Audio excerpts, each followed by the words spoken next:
Do you have any advice or examples of what you mean when you say get clear on your current reputation? You need to understand how you are currently being perceived in the organization. So there's some great questions you can be asking people. What have they seen? What have they heard? What have they observed? And what have they experienced about whatever you want to know about your brand? So that's one great way to do it. If your organization offers a 360 process where you can get some feedback from people who you work with, people who work for you, and people you work for, that's another great way to get some feedback.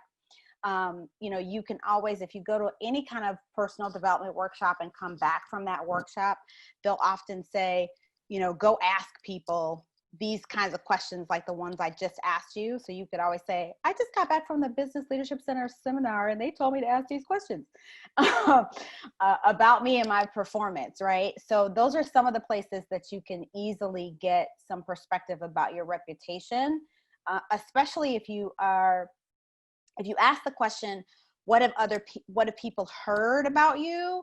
That's where people are going to tell you the truth and blame it on somebody else.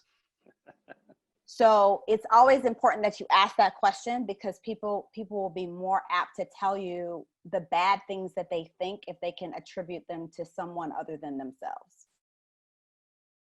Gotcha. Yeah, that makes sense. I guess I've, just as part of my growth and development strategy and stuff like that, I've tried to actively seek feedback, but sometimes it feels like it's not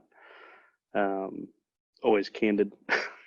Yeah, or the other one you can always ask is, if you were in a leadership meeting, this was a question they told me to ask in the workshop.